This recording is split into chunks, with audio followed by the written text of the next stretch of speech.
Bismillahirrahmanirrahim. Assalamualaikum warahmatullahi wabarakatuh. Selamat pagi Bapak atau Ibu warga RW 17 sekalian.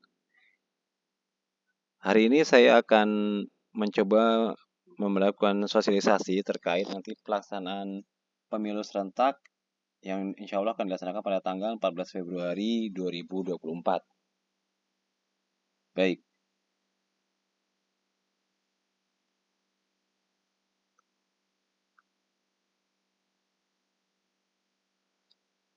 Untuk pelaksanaan pemilu warga RW 17 di sini terbagi dua TPS, yaitu TPS 92 dan TPS 93. Untuk TPS 92 itu terdiri dari warga RT 01, RT 02 dan sebagian warga RT 03. Sedangkan untuk TPS 93 ini terdiri dari sebagian warga RT 03, warga RT 04 dan warga RT 05. Untuk pelaksanaannya sesuai informasi yaitu tanggal 14 Februari 2024 dimulai dari jam 7 pagi sampai jam 13.00. Tempatnya adalah di restoran Pring Kuning, yaitu di Jalan Nusa Indah, Kavling 1857 atau tepatnya di samping Pasar RW 17. Nah, untuk waktu ini memang dari KPU sudah menetapkan pelaksanaan dari jam 7 sampai jam 13. Namun teknisnya pastinya pada saat jam 7 itu kami dari KPPS itu akan melakukan pembukaan dulu, di mana pembukaan nanti ada kegiatan yaitu pembacaan sumpah dan janji anggota KPPS, lalu kami akan membuka peralatan-peralatan, ya, kotak suara dan lain sebagainya. Baru setelah itu siap, baru kita bisa mulai memanggil warga untuk menggunakan hak pilihnya. Jadi kurang lebih mungkin ya efektifnya mungkin sekitar jam 7:30 baru bisa mulai kita panggil. Namun kami juga diberi amanat jika pada saat jam 7 itu masih ada saksi yang belum lengkap atau belum datang, pembukaan masih bisa ditunda sampai 30 menit kemudian. Artinya paling telat jam 7.30 kami baru bisa memulai untuk pelaksanaan pemilu. Sehingga mungkin efektifnya Bapak Ibu jika memang mau ada keperluan dan mau datang pagi mungkin bisa datang jam 8 ya. Sampai ya jangan mepet, jangan sampai jam 1 Bu ya, karena jam 1 ya kita tanpa alasan apapun itu akan kita tutup ya. Jadi jam lebih pagi mungkin lebih awal lebih enak, mulai jam 8 Bapak Ibu bisa hadir di tempat di Pring Kuning ya. Nah, kalau masih bingung, ini posisinya ya, tempat Taman Jajan Pring Kuning. Jadi insya Allah TPS 92 dan 93 di dalam lokasi sini, dalam lokasi Taman Jajan, persis di sebelah pasar RW 17. Nah, siapa saja nanti yang bisa datang untuk memilih, yang berhak memilih? Pertama adalah pemilik KTP elektronik yang sudah terdaftar dalam DPT di TPS yang bersangkutan. DPT adalah daftar pemilih tetap. Ya. Untuk saat ini, Bapak dan Ibu bisa mengecek melalui DPT online. Jadi Bapak dan Ibu bisa searching melalui Google, ketika sudah DPT online, lalu masukkan nomor NIK-nya di DPT online tersebut, nanti akan muncul data Bapak atau Ibu itu terdaftar di TPS berapa, apakah di TPS 92 atau TPS 93 seperti itu. Ya. Nah, kedua adalah pemilik KTP elektronik yang terdaftar dalam DPTB, yaitu daftar pemilih tambahan. Ini yang biasanya yang memang dia pindah domisili, ya. Sudah ada surat keterangan dari PPS atau panitia pemungutan suara di tingkat kelurahan, ada surat keterangannya bahwa dia mungkin KTP-nya yang jelas dia bukan KTP di tempat kita, bukan KTP di Serua, tapi dia akan memilih di Serua dengan berbagai macam alasan ya yang memang sudah dilaporkan ke PPS. Bisa karena kerja, bisa memang mungkin dia sudah pindah dan lain sebagainya. Dan ketiga adalah pemilik KTPL yang tidak terdaftar baik di DPT maupun di DPTB ya, di daftar pemilih tetap ataupun di daftar pemilih tambahan. Nah, ketentuan untuk hal ini terkait poin 1 yaitu pemilik KTP elektronik yang sudah terdaftar dalam DPT, yang sudah terdaftar dalam DPT di TPS yang bersangkutan, dia berhak memilih dari jam 7 sampai jam 13. Dan dia akan mendapatkan 5 kertas suara. 5 kertas suara yaitu untuk kertas suara presiden, lalu kertas suara DPR pusat, lalu kertas suara DPD, lalu kertas suara DPRD provinsi, dan kertas suara DPRD kota atau kabupaten. Selanjutnya untuk nomor 2, yaitu pemilik KTP elektronik yang terdaftar dalam DPTB atau daftar pemilik tambahan, dia bisa memilih juga dari jam 7 sampai jam 13, namun untuk kertas suaranya itu berbeda. Belum tentu bisa dia dapat 5, tapi bisa juga tidak. Tergantung dari nanti dia akan bawa surat yang dari PPS dan situ akan diceklis. Dia berhak dapat surat suaranya apa. Bisa saja mungkin dia cuma dapat 1 kertas suara, ya, atau dia cuma dapat 2, itu sudah otomatis diceklis di kertas yang dia terima dari PPS. Jadi kami dari KPPS hanya sekedar menjalankan instruksi dari kertas tersebut. Kalau dia DPTB tersebut hanya dapat 1, ya kami hanya berikan 1 kertas suara sesuai surat nanti yang diberikan. Nah, yang ketiga yaitu pemilik KTPL yang tidak terdaftar baik di DPT maupun di DPTB, dia akan punya hak untuk melakukan pencoblosan pada jam 12 sampai jam 13.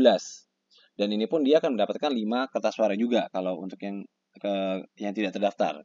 Jadi itu saja yang membedakan. Untuk yang tidak terdaftar dalam DPT maupun DPTB, dia bisa datang mulai jam 12 sampai jam 13.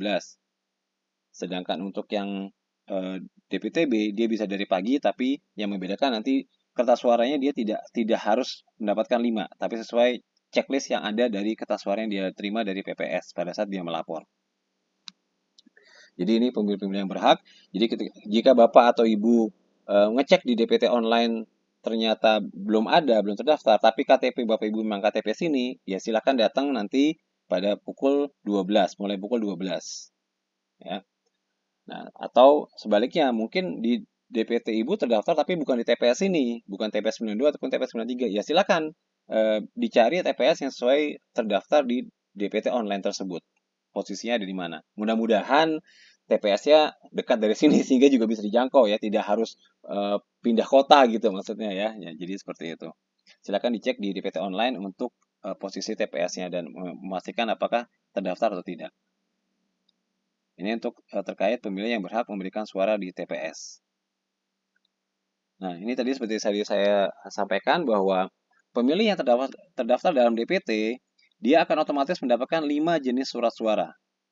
Tadi di sini yang untuk kertas suara warna abu-abu yaitu untuk surat suara presiden dan wakil presiden.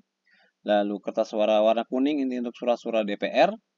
Kertas suara warna merah untuk surat suara DPD. Kertas suara warna biru untuk surat suara DPRD provinsi dan kertas suara warna hijau untuk surat suara DPRD kota ataupun kabupaten. Ini untuk yang pemilih DPT, daftar pemilih tetap. Sedangkan untuk yang pemilih DPTB atau daftar pemilih tambahan, seperti tadi saya sampaikan, dari 5 kertas suara ini mungkin saja dia tidak mendapatkan semuanya. Tergantung checklist yang diberikan dari surat yang diberikan dari PPS kepada yang bersangkutan. Sedangkan untuk pemilih DPK, daftar pemilih khusus, ini dia juga sama, haknya dia akan mendapatkan 5 kertas suara juga. Seperti itu.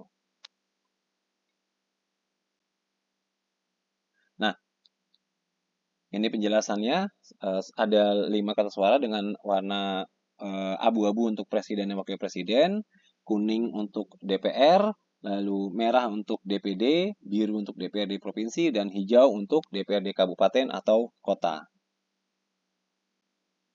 Nah, selanjutnya, bagaimana cara mencoblosnya?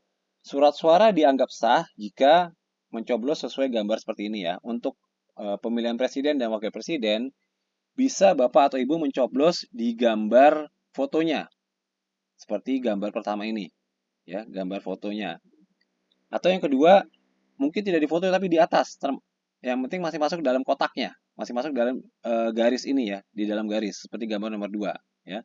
Ataupun mencoblos 2 tapi di foto yang sama ya. Seperti ini kan gambar nomor 2 dia mencoblos 2, satu di atas, satu di bawah ya. Tapi di pasangan yang sama seperti itu. Ataupun sesuai gambar nomor 3, dia masih mencoblos persis di dalam garisnya. Jadi kalau Bapak atau Ibu mencoblos seperti ketentuan 3 gambar ini berarti suara Ibu nanti Bapak atau Ibu masih dianggap sah. Tapi kalau di luar ini berarti suara nanti dianggap tidak sah. Ya, ini untuk pemilihan presiden dan wakil presiden.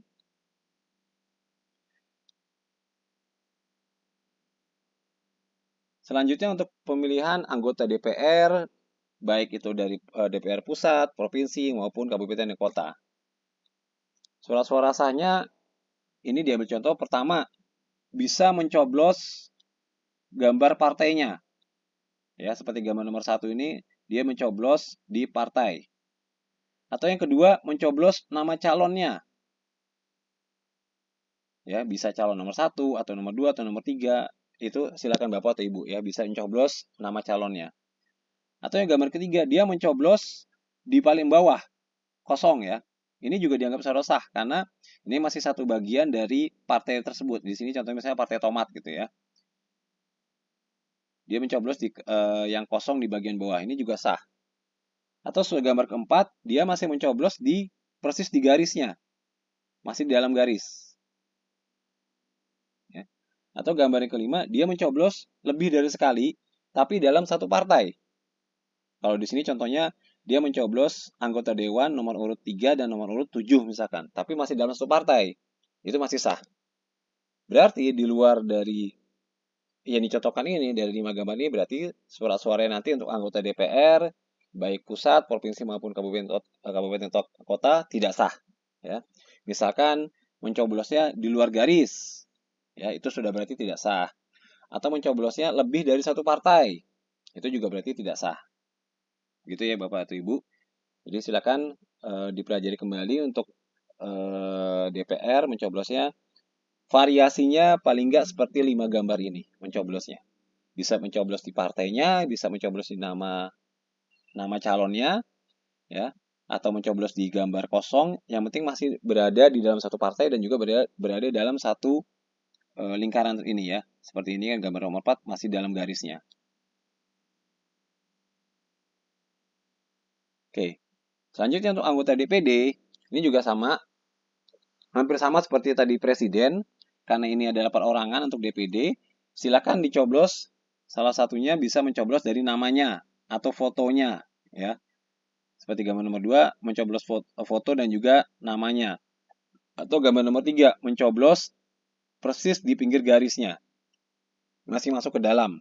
Kalau sudah di luar ini berarti tidak sah. Jadi yang suara sahnya adalah sesuai variasi 3 gambar ini. Bisa hanya mencoblos fotonya saja, atau mencoblos namanya saja, atau mencoblos kedua-duanya, nama dan foto ya, atau mencoblos di bagian dalamnya. Ya, ini masih sah.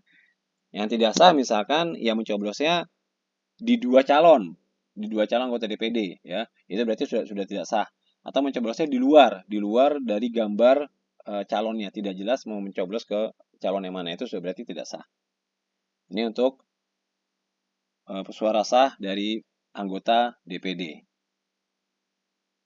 Baik, demikian yang bisa saya sampaikan terkait sosialisasi untuk pelaksanaan pemilu. Mari kita laksanakan pemilu ini secara bersama-sama dengan damai. Insya Allah pemilu bisa berjalan dengan lancar dan aman, dan intinya dengan pemilu ini kita bisa tetap menjaga persatuan dan kesatuan untuk kita semua. Terima kasih. Selamat pagi. Assalamualaikum warahmatullahi wabarakatuh.